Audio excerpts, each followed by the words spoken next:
What's up, guys? What is up, Israel?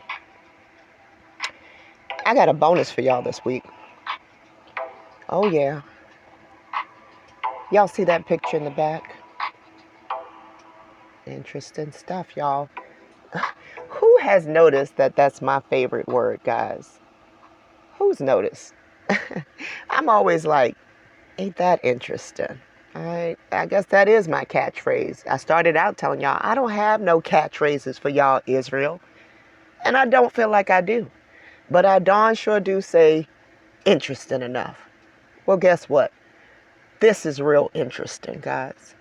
Y'all see that picture in the back, right? Yeah, you do. So where was Greenwood, guys? Where was Greenwood? Greenwood, guys, is in Oklahoma, specifically Tulsa, right? The area of Tulsa. You see that photo in the back, guys? Let's move these pictures around for y'all so y'all can see this clearly. Yeah, that's Tulsa right there being bombarded with bombs, right, guys? They said this was the first domestic place ever bombed by the government, right? And you wonder why, right? Right? They said it was a race war. That's what they told us. That's what they told us, guys. Oh, before we get started, guys, we're down a man. Somebody ran on out of here as soon as I started talking about David. I'm not done talking about David. Every so often, I'm going to go back and poke at this subject just to make sure we ain't got no David lovers amongst us. I don't care. I told y'all, I'm like Huldah. I don't worship no kings over here. I worship my God. That's it. Anybody rolling with my God, cool. Cool. They get respect. But at the end of the day, I'm here for my creator and I'm here for my people. I don't bow down to no kings. Okay? Because it all started with them. And I'm proving it. All right? I prove this to myself. I prove this to my listeners. Okay? Everybody coming back here every week knows this. Okay? So go on over there, wherever you came from, and keep on rooting for Judah. Keep doing what you're doing. I hope you sitting right there with Mama Returns rooting for Judah. I hope you got on a Judah tribe shirt. Okay? Tassels and everything. I sure do. That's my hope. All right, guys? I'm digging into this book. And my book tells me something different. My book tells me they're a band of rebels. All right, guys? And I'm going to prove it every week. I don't give a darn who don't like it. If I get down to 2 subscribers, so be it. I'm like Huldah, guys. I don't care about no kings. All right? I'm proud of myself every time I offend somebody when it concerns those kings. I'm dead serious. Because that's going to be people's downfall. And I'm going to prove it to you. The kings came back with this book, guys. All right? They glorified themselves. All right? Power corrupts, but absolute power absolutely corrupts. Okay? All they wanted to do was be like the other nations. I showed you this. I showed you this last week when they started counting the men of Israel. All right? And had this break out amongst Israel. Now watch this. All right? Keep your eye on the front line. Keep your eye on Shamar, because watch this. I'm going to prove to y'all today that this was yet another family feud. Watch this.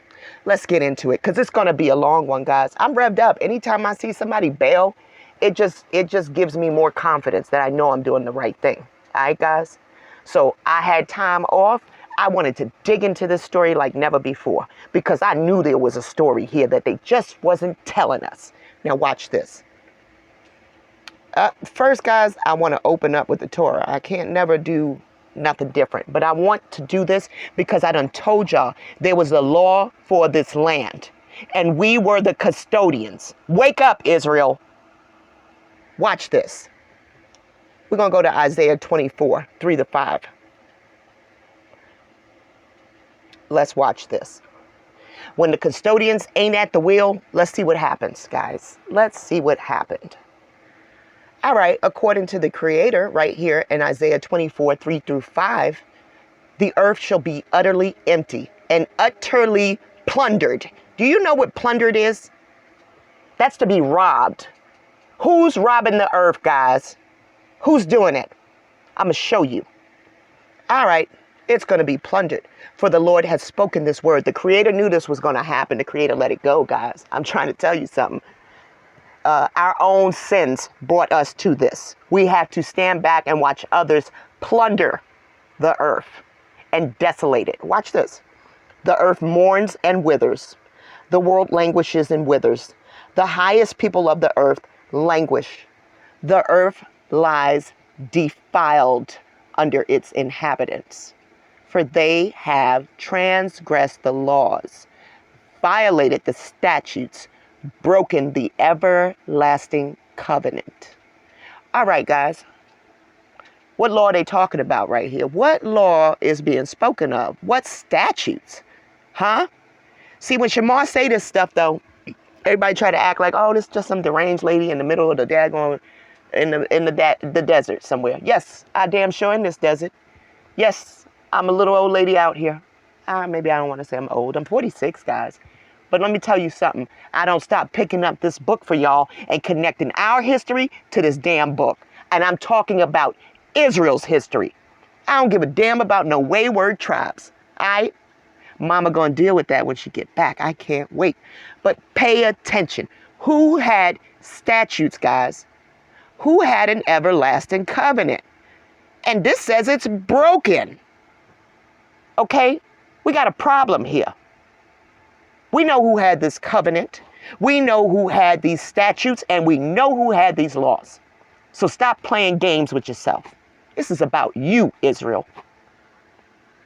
We're not at the wheel. We ain't got those wells under us.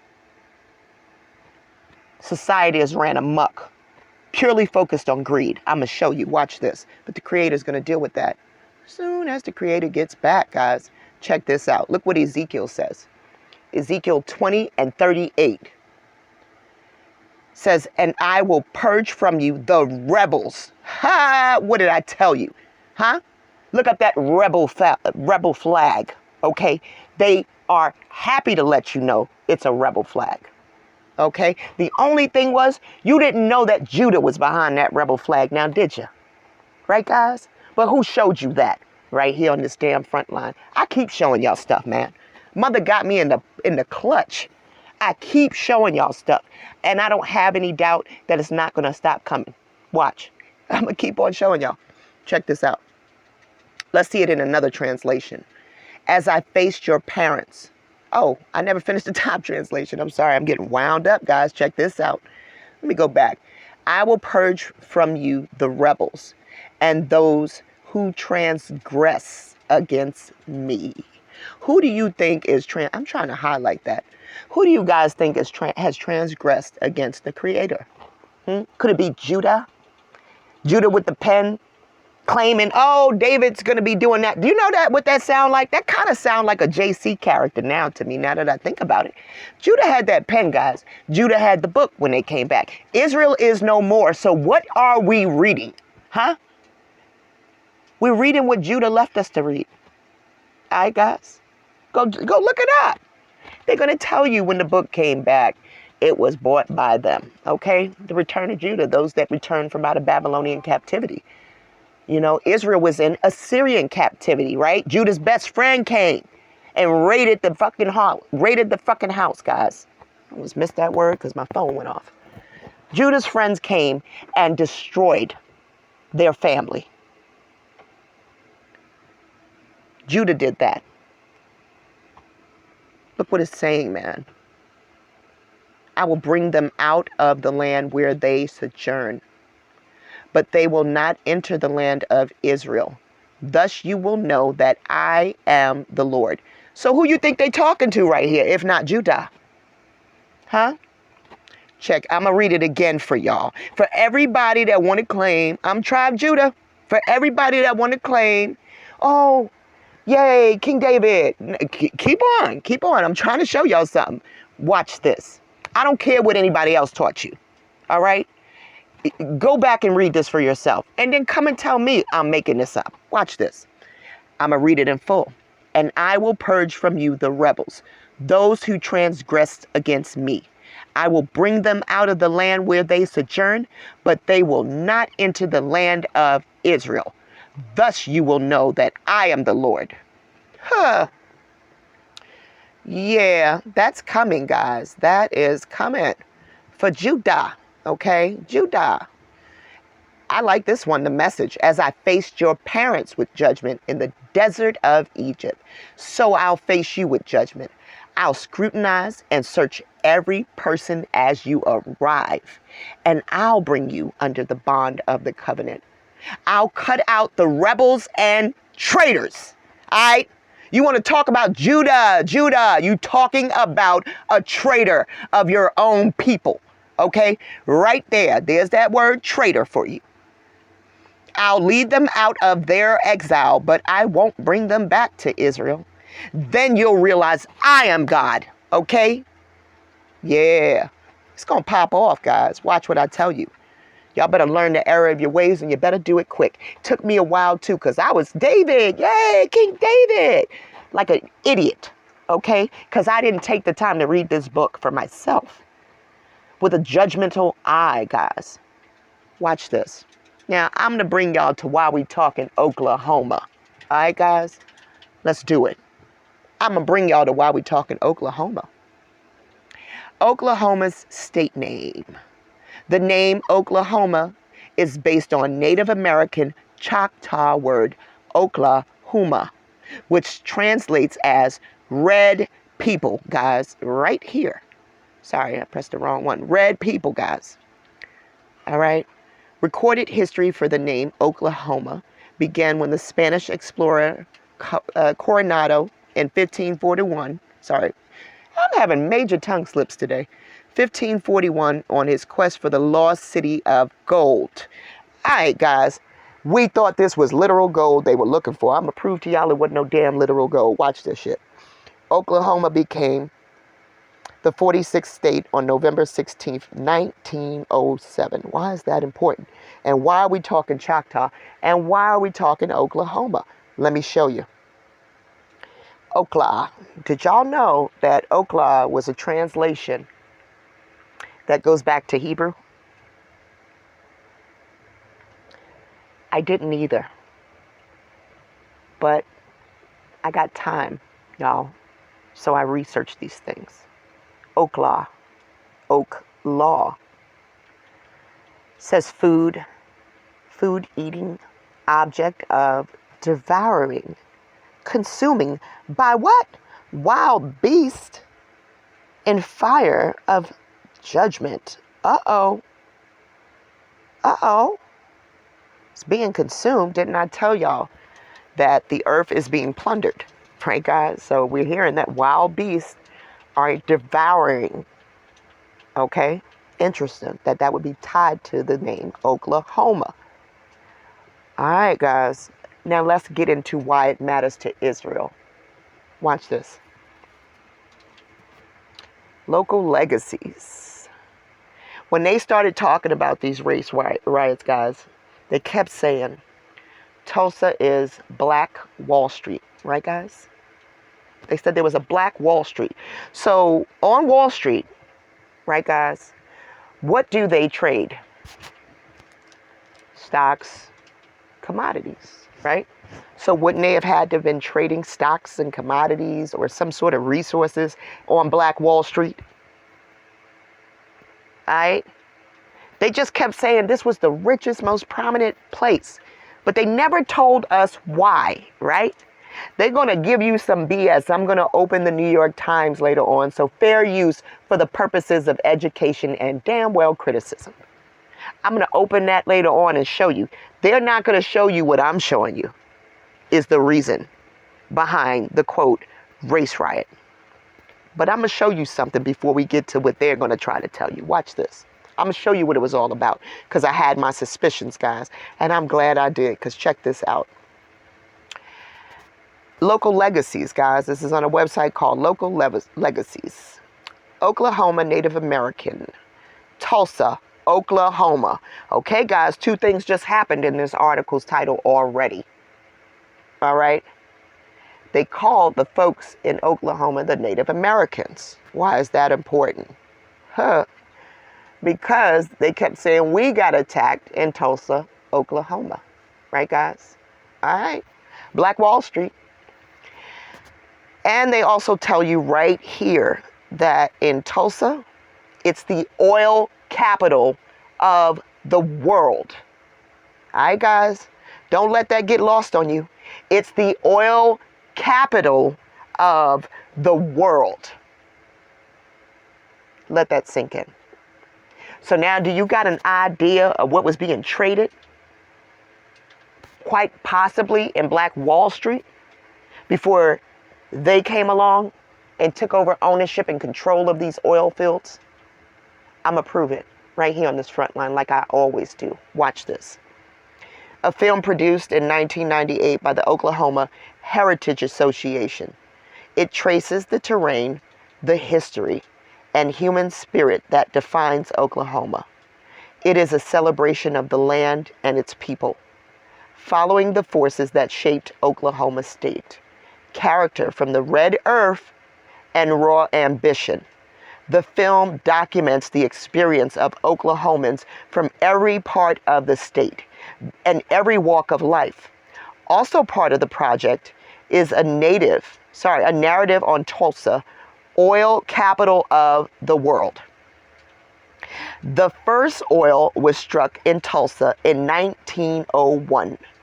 Followed by the unprecedented booms in the building of houses and businesses. It was during this period that Tulsa became known as the oil capital of the world.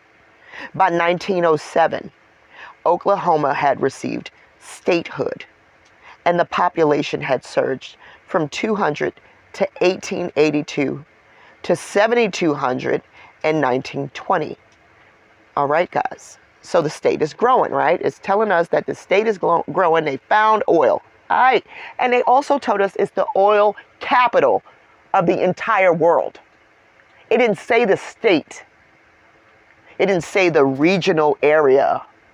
It didn't say the Western Hemisphere or the Eastern Hemisphere. It said the world, guys. No, it's the Western Hemisphere. They said the world. The entire world. All the oil was coming out of Tulsa, guys. They keep telling you the Middle East is oil rich. Yet this article is telling me that all the oil, that Tulsa is the oil capital of the world. Here in the Americas. Never forget. I done told you that Joseph was a fruitful bough. Okay? Let's keep going. Let's get into it. Legends of America. Did I skip one, guys? Let me go back and make sure. No, I didn't. Let's see. Tulsa, Oklahoma, oil capital of the world. Tulsa, Oklahoma, amid Indian territory, was first settled by Native Americans. All right? In 1836, when they were forcibly made to relocate along the infamous Trail of Tears, guys. This is where the ownership transferred. All right? Rachel's weeping because her children are being moved off the land, guys. Didn't I tell y'all that Rachel's weeping verse is referring to the Trail of Tears, guys. Watch this. The Creek, Seminole, Cherokee, Quapaw, Seneca, Shawnee, and other tribes were all made to surrender the land east of the Mississippi after the passage of the Indian Removal Act in 1830. All right, guys? The folks that took over were probably Judah, that got invaded by the people that they brought in to oversee your behinds somewhere to help them build up their farms. Okay, guys? That's what it's looking like to me. But that double cross that Britain's got might be making sense here. Because it's looking like they got double crossed after they let the invaders on in, right? Well, we know that that's the story. Okay, that some of the tribes let them on in and they got double crossed. So that's what we see in 1920 after the oil, because see, these people right here were not exploiting the oil. Okay, guys, they just weren't. Judah came on in after the fact. It tells us that Utahs came on in and started taking over land, guys. I'm trying to show y'all this.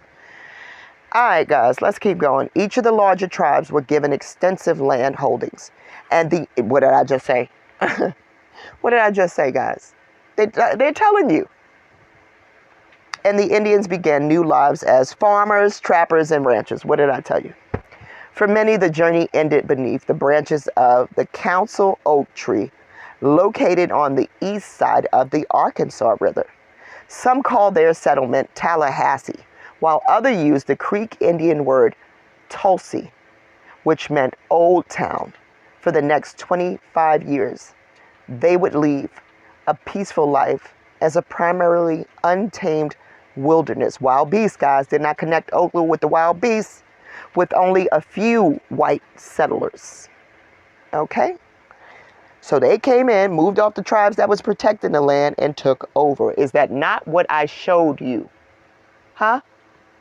Is it not what I showed you that Judah did when Assyria came on in? All right. When the war broke out, the United States, wait a minute, in 1846, let's go back up here. Lewis Perryman, who was part Creek Indian, built a log cabin trading post near what is now 33rd Street and South Rockford Avenue. Interesting, that 33rd, guys. What did I tell you? Ain't Solomon linked to the Masons? But no, keep worshiping David and his crunchy line.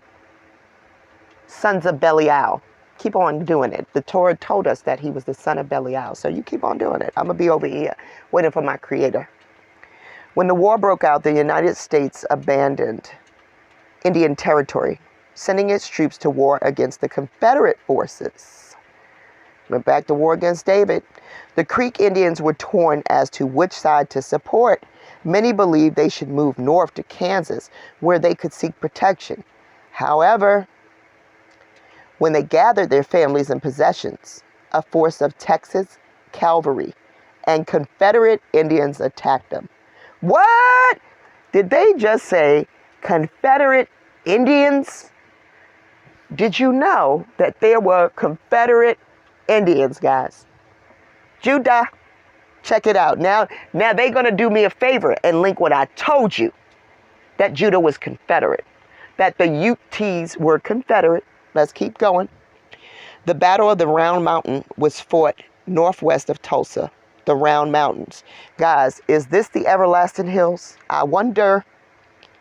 Because remember, in Joseph's territory, he's got the Everlasting Hill. All right. The Cimarron River flows into Arkansas River. 2 other battles were fought north of Tulsa, including, I'm not even going to try to say that, guys, but it happened there.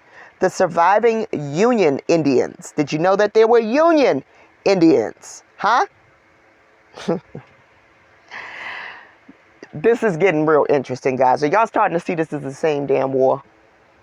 Are you starting to see it now? When I told you that these wars we keep hearing, this civil war, this is when Israel split, guys. This is not a north and south, the great north and the south. No, this is our war. This is when Israel split. And this is when David and his crunchy friends tried to take over.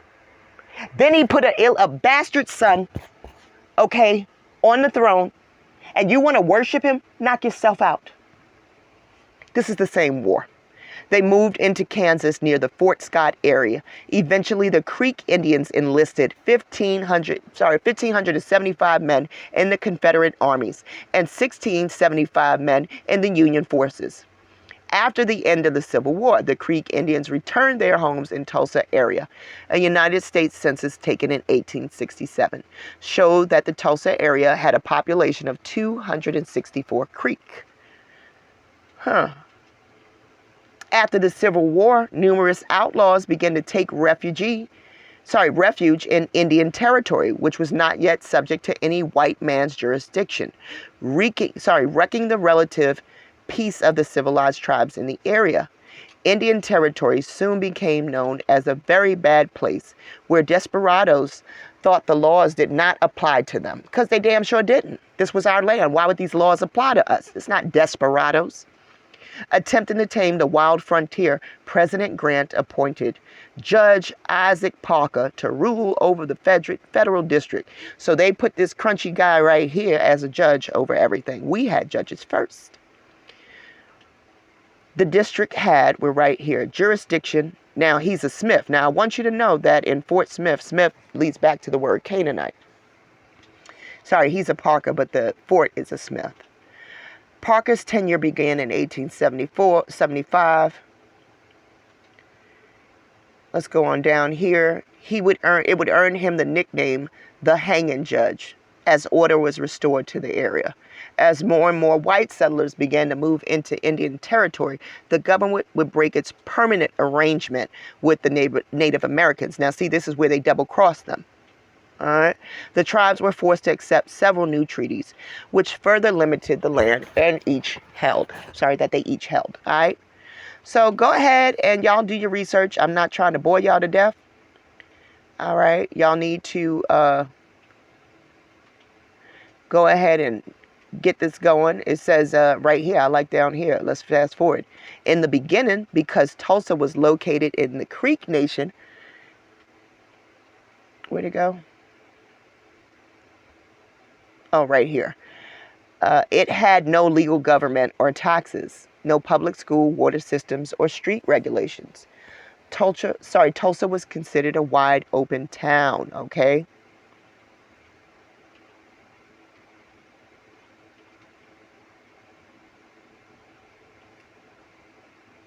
In 1889, the unassigned lands in Indian Territory were open to white settlers, and the flood of people was soon nicknamed the Boom.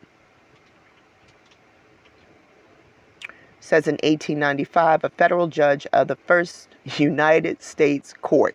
How convenient. Didn't I tell y'all they made their laws to protect what they had stolen, right, guys? Because they were initially the squatters. Now that squatter law don't work for them no more because people are getting hip how they could use it. Now they want to end the squatter law. Okay, but this is where it's all coming from. Until that, it was the first court in Indian Territory ruled that Tulsa had the right to incorporate. Tulsa's business leaders immediately got together to draw a petition for incorporation, though it took some time. Tulsa, with its population of 1,100 residents, was incorporated. With the discovery of oil in 1901, Tulsa changed from a cow town to a boom town. What did I tell y'all? At the nearby community of Red Fork, a giant oil deposit was found, and wild cattlers and investors began to flood the city of Tulsa, bringing along their families and settlers in the new neighborhood.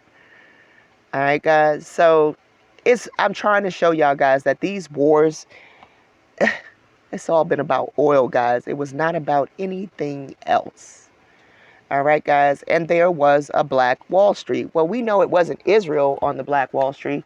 It was probably Judah, guys. Sorry. I think I might have opened a little bit like, yay, this was our area. But I keep forgetting, even though it was skin folks there, it wasn't our kin. It was kin folks that done betrayed Israel. It is the rebels that decided to move on in here. Now, check this out.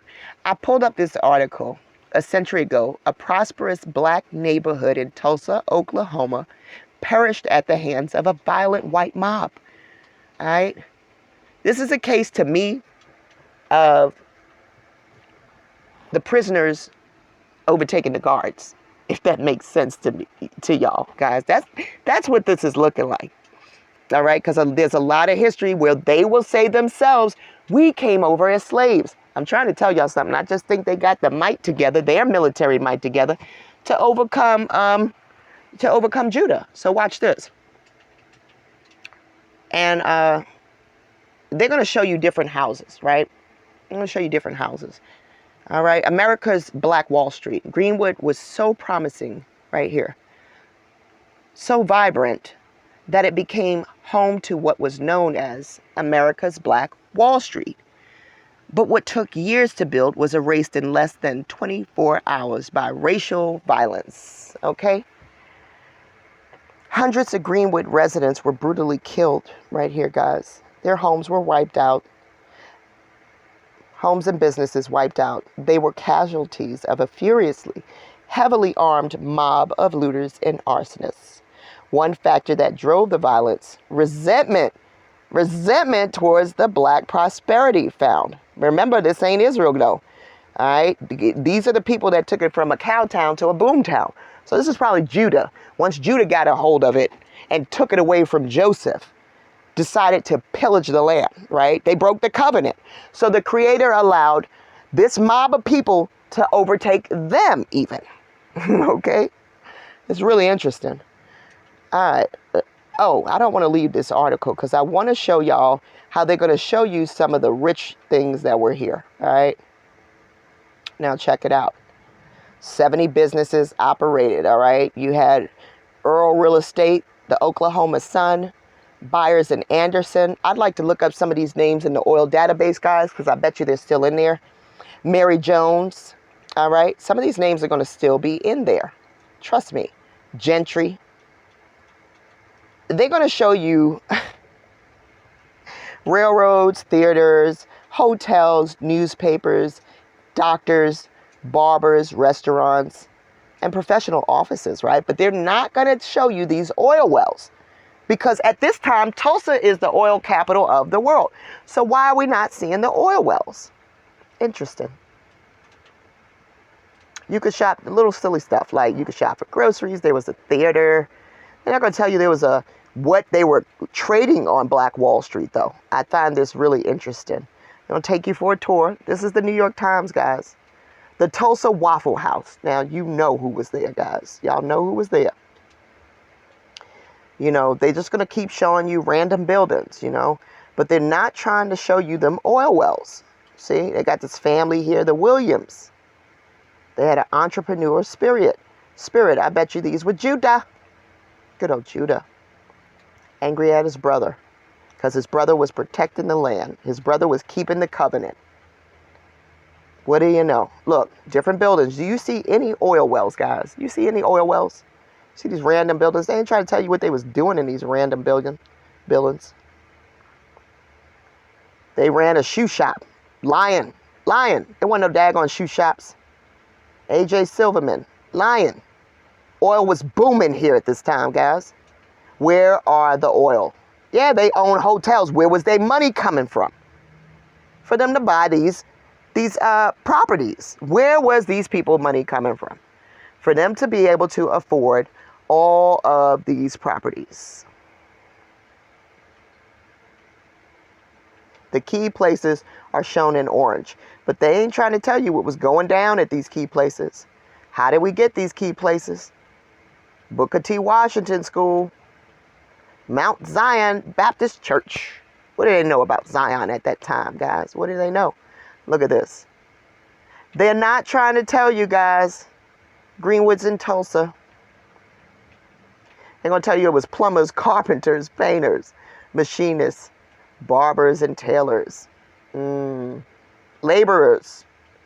Interesting. Were those the Israelite slaves, probably? Yeah, they're not going to tell you. They're not going to show you that Tulsa, all right, was the oil capital of the world.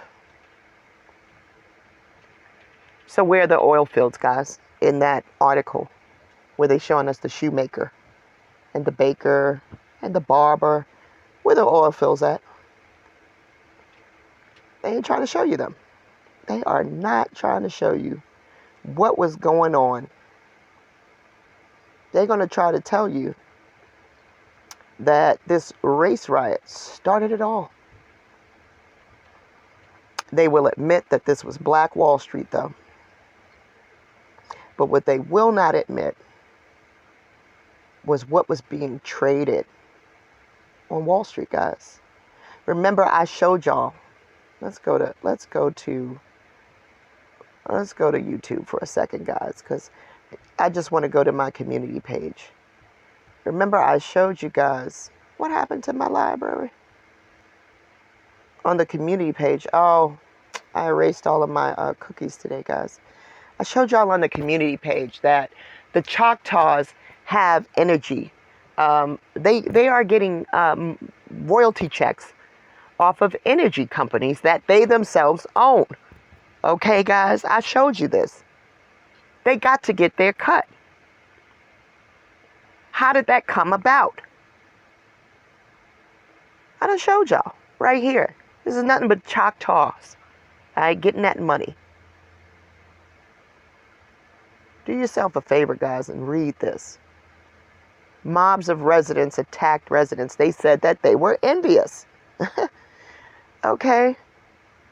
As well as cultural and public institutions in the Greenwood district of Tulsa, Oklahoma. An oil boom city. I'm going to say it again. An oil boom city. It was about the oil. Greenwood was also known as Black Wall Street, one of the wealthiest black communities in the United States. As a result of this attack, 35 blocks were systematically looted and burned and destroyed. So after you betrayed us, they betrayed y'all. The property loss estimates by the the Tulsa Real Estate Exchange was the equivalent of $31 million. Likely an underestimation.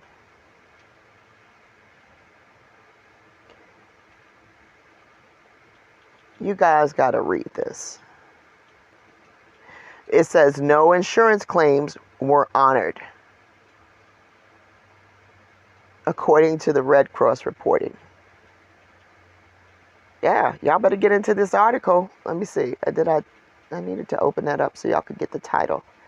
Black Wall Street in Tulsa. All right, Library of Congress. Go ahead and do your own research, guys. Do your own research. I'm going to pull it in though right now. We're going to come to a close. But I want to read this article for y'all, because this to me is where the prisoners got the keys. Okay, check this out. In case you never heard. Now remember, I told you there was a Williams family over there, right? Now this is interesting here. California class war history. Meet the oligarch families that have been scamming taxpayers for 150 years and counting. This is in California, guys. I keep trying to tell you it was a gold rush. I'm going to show y'all a picture before I close. I was going through some of my Victorian notes that came across an amazing untold story that I never had the chance to write. It is about a California Miller family. I thought it was Williams, guys. I'm sorry. An aristocratic clan that's been extracting rent from California taxpayers for the past 150 years. Ever since the patriarch started looting land back in the 19th century. See, so now they're scammers. Now they'll call squatters scammers. But check this out. It all began with Henry Miller, the cattle king of California, who once had the honor of being the largest landowner in the United States. The man had so much land that he liked to brag about being able to drive his cattle from Los Angeles to San Francisco without ever leaving his property. Henry Miller left behind him the largest area of land under a single ownership ever assembled in America.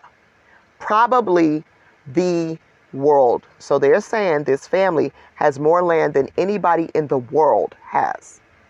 If private individual ownership and now the feudal domains of kings is alone considered. 800,000 acres in California. More than 1,250 square miles.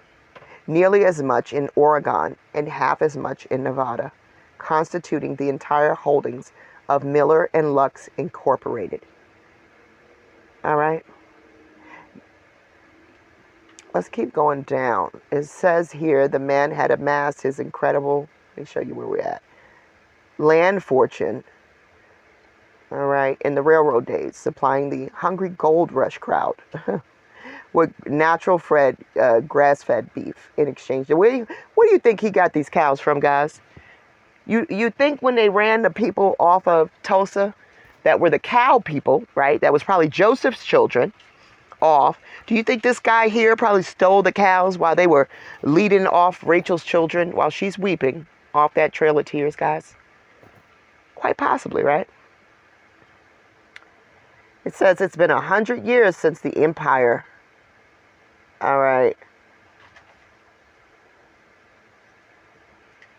It's saying the family contained a good chunk of his vast land ownership, including perpetual rights to massive amounts of water. How do you have perpetual rights to resources?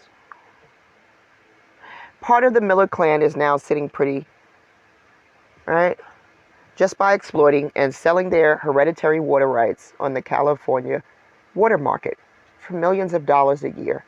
In fact, it's safe to say the family has successfully leveraged Grandpa Miller's vast real estate and agriculture holdings into creating one of California's largest water merchant businesses, which sells water at exorbitant rates to cities, countries, real estate developers, and farmers, even the state itself.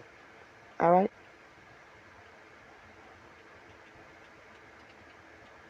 I'm trying to get to the part of just how much money they have amassed.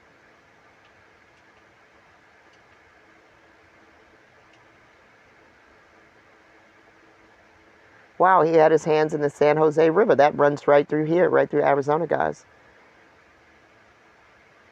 If there were, let's read this little yellow box and then we're going to get out of here. If there was federal land that overflowed enough so that you could traverse it at times in a flat bottom boat, and you promised to reclaim it, which is to say, dike and drain it, it was yours. That's some nonsense.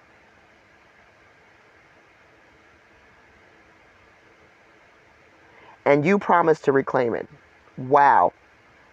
And say it was yours. Is that not the scam? Is that not the squatter's law I showed you guys? So the Millers are raking in the dough by squatting on the land, by saying that it was theirs and that they were going to drain it and reclaim it. Interesting. Henry Miller acquired a large part of his million-acre empire under this act. All right? He stole the land from us, guys. According to legend, he brought himself a boat, hired some witnesses, put the boat and witnesses over county-sized tracts near the San Joaquin River, where it rains. So the average about 8 or 9 inches a year. The land became his. Unbelievable. The sanitized version of this story, the one told by Miller's descendants, has him benefiting more from the luck than the ruse. Interesting.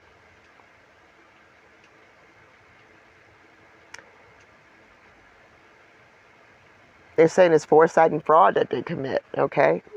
Guys, go read this article. I'm not going to keep y'all here all day, but y'all got to know this family is raking in millions, okay? Millions. Oh, right here. Last year, Jim Nichols swapped some family with the county water agency for $10 million and some water on the California aqueduct. So he's pulling from the ancient waters as if he has a right to this ancient water. He got less water than he had, but the location was worth it. A few months later, he sold every drop of the year's allotment to the state's environmental account for an eye-popping $460 an acre foot, $4.6 million. Okay, guys? This is what this land scammer, Mr. Miller, did. Oh, they spent their life as part of a true nobleman right here, vacationing at the J.P. Morgan mansion in Lake Tahoe. Interesting. So this is what they get to do after they have stolen the land, guys. It's still going on. It's still going on. I hope that us revisiting this Tulsa narrative helps us to gain a better understanding of why they wanted control of this area. All right? Why you first got shifted out of there. And then the traitors of you got pushed into exile. Isn't that what we read when we opened this book here? Didn't we read that the Creator was going to move them on off? I'll purge you, the rebels, and those who transgress against me. I'll bring them out of the land where they sojourn. Yeah, but they won't enter the land of Israel. That wasn't the one. I'm sorry, guys. This one right here. It's still relevant, though. This one. The earth lies defiled under its inhabitants. They transgressed the law, violated the statutes, and broken the everlasting covenant. Yeah, Judah, you let them in, and you let them plunder the earth. You did some too. Yeah, you did. Much love, guys, from the front line. Thank y'all for tuning in. As always, your time is always appreciated, guys.